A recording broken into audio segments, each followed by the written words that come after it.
Hi everybody, hope you're excited to taste some whiskey today because we have a good one. If you don't recognize this from the bottle, shame isn't healthy, but you maybe should be a little bit ashamed, from where we are. We're talking about Woodinville Rye.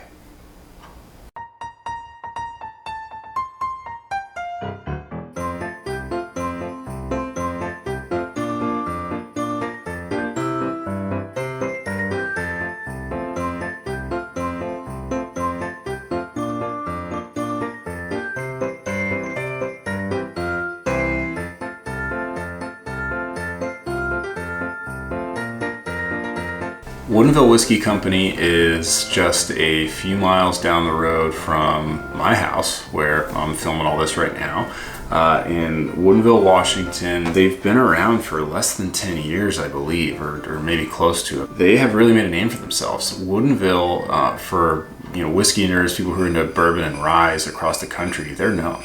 A lot of people see them as being the best, or one of the best, craft distillers, craft whiskey distillers in the country.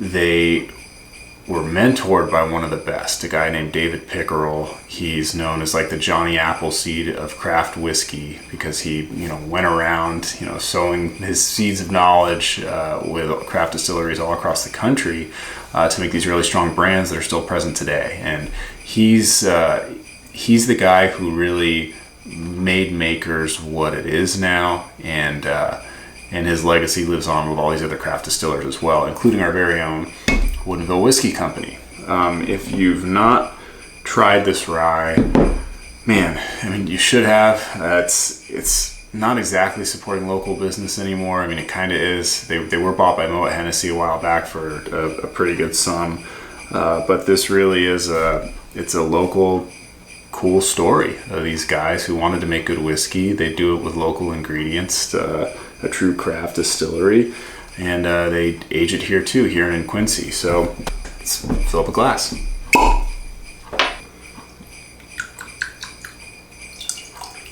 This is 90 proof. It's pot distilled, which supposedly captures a little bit more character from the mash grain when it's distilled. Supposedly it imparts a little bit more flavor than if you're using a column still, which is a little bit more economical. So a lot of Scotch whiskey, like malt Scotch whiskey, is all in copper pot stills. Some Irish whiskey is, and it's a little bit rarer to find bourbon that's pot distilled. But Woodinville whiskey is, their bourbon is as well. I do think that probably imparts some more flavor from the grain to the final product. One thing that sets the Woodinville whiskey rye apart from other ryes. So we talked about how the Knob Creek rye, for example, is a barely legal rye, most likely. Like, it has to have 51% to be able to call it a rye whiskey. The Knob Creek was, we'll call it a bourbon drinker's rye, right? Like it probably didn't have much more than 51% rye in it. And the Sazerac rye, when we tasted that, it was clear, like, okay, this is not a barely legal rye. This is a lot more rye forward, has a lot more rye grain, really leans into that flavor profile. The Woodinville Whiskey Company rye is 100% rye. The entire mash bill is just rye. No malted barley, no corn, nothing else, just rye. And I expected the first time I tried this for it to have a really strong, pungent, potentially off-putting, rye flavor characteristic, like I was sucking on toothpaste or something like that, toothpaste and pine needles together. But if you haven't already, you'll see that is not at all the case. So let's give it a nose, give it a taste, and see what we think.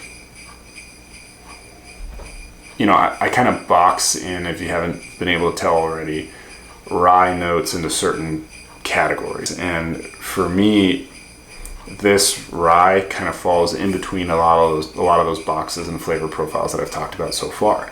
So, which to me says it's really well balanced. I wouldn't describe this as being super piney, but it leans in that direction, right? I wouldn't describe this as being minty at all, but there's some of that in there, like a spearmint or something like that. but I definitely wouldn't describe it as being like peppery or baking spice or anything like that. Like it's more in the fresh sort of scent, like fresh trees maybe, but not super piney. But a kind of a balanced version of those two is what it smells like, but in a really pleasant way. I really like the nose. If you don't like this nose, then maybe that means rye isn't for you when it leans in this direction, as opposed to like baking spices or something like that. In which case, I'd say maybe stick more with bourbon than rye. I don't drink as much rye as bourbon or Scotch, but I've not found a rye, like a straight rye whiskey that leans into only baking spices, not any of this pine or like minty sort of stuff. I can't. Maybe a little bit of citrus even. I can't tell. Anyway, let's get a taste. So definitely some citrus on the palate, which is very pleasant. Almost. I gotta try it again. I'm about to say something stupid. Oh, it's almost creamy. And then, kind of in the back palate, there's almost like this flourish of rye spice.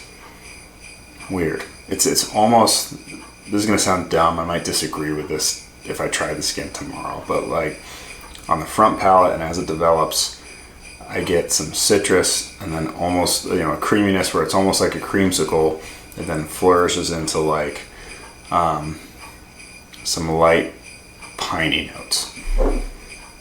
I really like this whiskey. Good mouthfeel. It's crazy how I did not pick up that citrus on the nose really, and then I'm just getting creamsicle in the front palate, like a lot of it. Maybe you're not getting anything like that and you think I sound ridiculous, but I promise you that's what I'm tasting, like citrus and then creaminess, and it really is like a creamsicle up front before I get that. I keep saying flourish, but yeah, it's almost like this effervescence or something of like rye spice kind of in the back and then coming up my palate. It's really good. I really like this stuff.